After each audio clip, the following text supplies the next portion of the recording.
और अभी असदुद्दीन ओवैसी एक प्रेस कॉन्फ्रेंस कर रहे हैं, सीधे आपको लिए चलते हैं। तालिब नहीं है, बल्कि उसके ट्रस्टीज तो जो 24 ट्रस्टीज बनाई गई है उसमें देख लीजिए, उसमें किसका नाम है, उसमें किसी नॉन हिंदू का नाम है, नहीं है उसमें। इसीलिए हम एक ऑब्जेक्शन हमारा ये है कि प्रपोज बिल में नरेंद्र मोदी हिंदू धर्म के लिए जो चीजें हैं वहां पर प्रोटेक्ट कर रहे हैं, जो मुस्लिम धर्म की जो चीजें हैं वहां पर आप नॉन हिंदूज को ला रहे हैं। क्यों ला रहे हैं बता रहा हूं, इसलिए ला रहे हैं कि वक्फ बोर्ड के एक्ट में 5 साल का डायरेक्ट मैनेजमेंट का प्रोविजन है। तो नरेंद्र मोदी एक तो कलेक्टर को पावर्स दे रहे हैं, दूसरा सीईओ जो होगा वो मुसलमान नहीं होगा, वो भी बिल में है। 5 साल का डायरेक्ट मैनेजमेंट लेकर आप पूरे वक्फ बोर्ड को बर्बाद करना चाहते हैं। आप मुसलमानों की मस्जिदों को, मुसलमानों की दरगाहों को, खानखाहों को, उस जमीनों को हासिल करना चाह रहे हैं।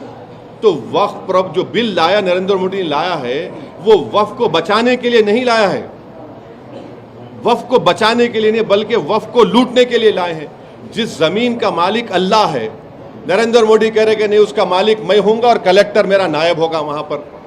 इसीलिए हम ये कह रहे हैं कि जो टीटीडी के चेयरमैन ने कहा है बहुत अच्छा है वो, मगर आप वहां पर अगर अच्छा है तो हमारे लिए अच्छा क्यों नहीं हो रहा है फिर वो, ये हमारा आपत्ति है। सर टीटीडी का तो बहुत पहले से चला आ रहा है। नहीं सुनिए आप, नहीं एक बात, टीटीडी कब से चल रहा है बताइए, बताइए आप बताइए कौन सा कब से चल रहा है, कब से चल रहा है बताइए। वह सुनिए, दुनिया में दान का कॉन्सेप्ट सबसे पहले इस्लाम ने किया है, और क्या था वो कि प्रॉफिट मोहम्मद सल्लल्लाहु अलैहि वसल्लम के ज़माने में उन्होंने, ये हदीस से साबित है, कुरान में ऐसे 21 से ज़्यादा आयतें कि चैरिटीज़ के लिए काम करो और उसको अल्लाह के लिए, अल्लाह उसका मालिक है। आप लोगों को, देश की जनता को नरेंद्र मोदी आरएसएस ने ये वहम फैला दिया कि जहां पर वक्फ बोर्ड उंगली रख देगा वक्फ की प्रॉपर्टी हो जाएगी, जहां पर कोई नमाज पढ़ लेगा वक्फ की प्रॉपर्टी। ऐसा नहीं है, ऐसा नहीं, सुनिए हमारी बात, ऐसा बिल्कुल नहीं है। वक्फ का जो मामला है वो प्रॉफिट मोहम्मद सल्लल्लाहु अलैहि वसल्लम ज़माने चल रहा है, बल्कि प्रॉफिट मोहम्मद सल्लल्लाहु अलैहि वसल्लम की एक वाइफ जो इस्लाम कबूल की थी, जू थी, उन्होंने अपने भाई के लिए वक्फ कर दिया जो नॉन मुस्लिम थे।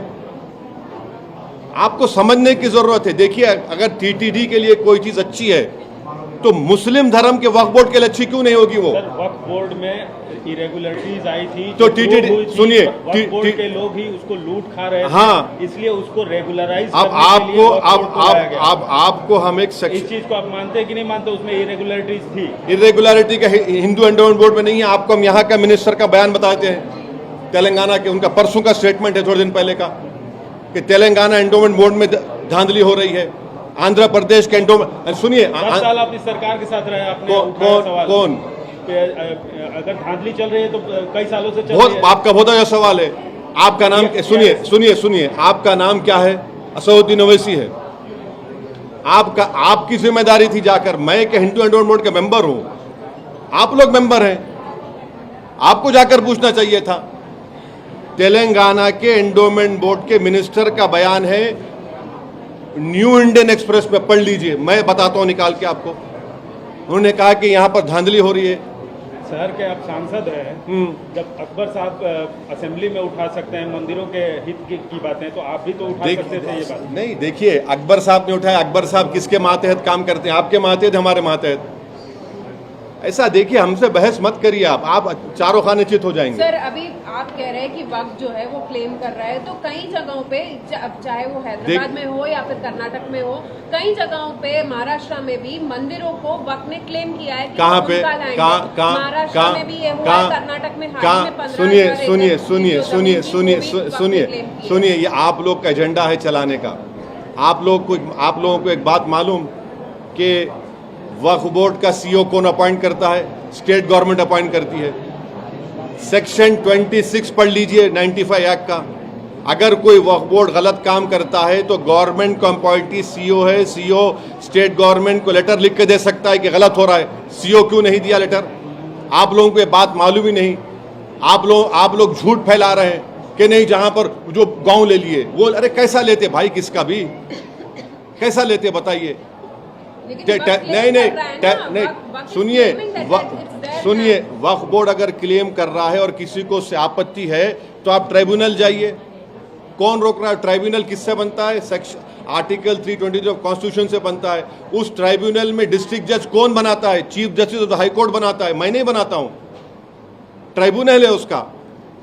धांधली के नाम पे आप वक्फ बोर्ड को छीन लेंगे, धांधली के नाम पे आप नॉन मुस्लिम्स को मेंबर बना देंगे, धांधली के नाम पे आप छीन लेंगे। अरे भाई, धांधली क्या नहीं हुई है? धांधली क्या नहीं हो रही है? धांधली वक्फ बोर्ड को कैसे आपको लगता है कि इस तरीके से आपने ये भी कहा कि हुआ है, लेकिन उसको कैसे ठीक किया जाए? कैसे आपको लगता है कि ये उसको ठीक करने के, अच्छा एक सुनिए अभी आप, मोदी जी क्या कर रहे हैं? एक सेक्शन है 95 एक्ट में, अगर कोई चोरी से वक्फ प्रॉपर्टी को बेचता है तो उसको 2 साल की सजा, रिगरस इम्प्रिजनमेंट और नॉन बेलेबल। नरेंद्र मोदी क्या कर दिए? 6 महीने कर दिए, उसको बेलेबल कर दिए। वक्फ की प्रॉपर्टी बचा रहे हैं आप लोगों को मालूम कि सच्चर कमेटी ने दिल्ली में कहा कि 123 वक्फ प्रॉपर्टीज गवर्नमेंट ऑफ इंडिया के इलीगल कब्जे में है। 2007 में सच्चर कमेटी ने कहा कि उसकी लागत 6000 करोड़ रुपए है। मोदी की सरकार, उससे पहले मनमोहन सिंह की सरकार उस पर कब्जा करके बैठी हुई है। छोड़िए ना उन लोगों का, आप लोग एजेंडा चला रहे। देखो अरे एएसआई मालिक नहीं होता, एएसआई उसके मेंटेनेंस के लिए, उसकी हद तक है एएसआई, उसका मालिक तो वक्फ होता है। वो सच्चर कमेटी ने कहा कि 172 ASI properties are in the illegal possession of ASI. यही तो हम बता रहे हैं, अगर हिंदू एंडोमेंट के लिए कोई बात अच्छी है तो मुस्लिम धर्म के लिए क्यों अच्छी नहीं होगी? आपको मालूम महाराष्ट्र में पंढरपुर एक बहुत बड़ी मंदिर है, पंढरपुर, वहां का कोई भी ट्रस्टी नॉन हिंदू नहीं हो सकता है। सेक्शन 22 पढ़ लो पंढरपुर ट्रस्ट एक्ट का। ये जो कानून ला रहे हैं ये वक्फ को बचाने के लिए नहीं ला रहे नरेंद्र मोदी। नरेंद्र मोदी इस कानून से आरएसएस के एजेंडे को पूरा करना चाहते हैं। 6 दिसंबर को तो आपने मस्जिद को शहीद कर दिया था, अब आप कानून के जरिए से कलेक्टर को इस्तेमाल करके बोल देंगे कि नहीं ये प्रॉपर्टी वक्फ की नहीं है। अच्छा, आपको मालूम प्रपोज बिल में एक सेक्शन है, अगर कोई भी रोड चलता आदमी जाकर, आप लोग कोई भी जाकर आप कंप्लेन कर दिए कलेक्टर को कि सर ये प्रॉपर्टी वक्फ की नहीं है, तो कलेक्टर इंक्वायरी ऑर्डर कर देगा, और इंक्वायरी जैसा कलेक्टर ऑर्डर करेगा वक्फ की प्रॉपर्टी नहीं रहेगी। He will do the inquiry as he deems fit. Until the inquiry is not complete, it will not be a वक्फ प्रॉपर्टी। कलेक्टर इंक्वायरी ऑर्डर कर देगा और कंप्लीट ही नहीं करेगा। उस जगह से, उस दरगाह से, उस मस्जिद से, जमीन से महरूम कौन हो जाएगा? मैं हो जाऊंगा ना। ये इसमें एक से खतरनाक प्रोविजन है। रूल्स बना रहे हैं, रूल कौन बनाएंगे? दिल्ली में बैठकर गवर्नमेंट ऑफ इंडिया बनाएगी, तो स्टेट गवर्नमेंट क्या करेगी? मच्छर मारेगी, रूल नहीं बनाएगी वो। सर, उसके लिए प्लेटफॉर्म प्रोवाइड किया गया, आप मीटिंग्स हो रही हैं, आप जा रहे हैं मीटिंग। देखिए, आप क्यों आए मेरे पास? फिर आप क्यों आए मेरे पास? आप ही ने मुझे कहा कि हम आ रहे हैं सुबह में, आ जाइए, वेलकम। वहां पे तो हम बोल रहे हैं, वहां की बात यहाँ आवाम में नहीं कर सकते पब्लिकली, हम वहां तो बोल रहे हैं, देश में भी बोल रहे हैं। तो देश की संसद ने जो प्लेटफॉर्म प्रोवाइड कराया है उस पर आपको भरोसा है? देश की संसद ने ही तो वहाँ पर जनता ने हमको चुनकर भिजाया है। हमारे देश की संसद में नरेंद्र मोदी की सरकार अगर अनकॉन्स्टिट्यूशनल बिल लेकर आएगी, आर्टिकल 26 का वायलेशन होगा, जिसमें आर्टिकल 26 में ABCD के तहत ये वक्फ बोर्ड रिलीजियस डिनोमिनेशन को, हमको राइट है अपने रिलीजियस प्रैक्टिसेस को, अपने इंस्टीट्यूशन चलाने का, मोदी छीन रहे हैं उसको। इसीलिए तो हमको आपत्ति है।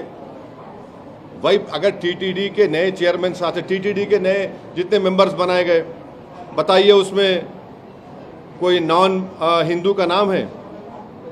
आपको मालूम किसी नॉन हिंदू का नाम है? आपको नाम पढ़ के सुनाता हूँ, 24 नाम सुनिए।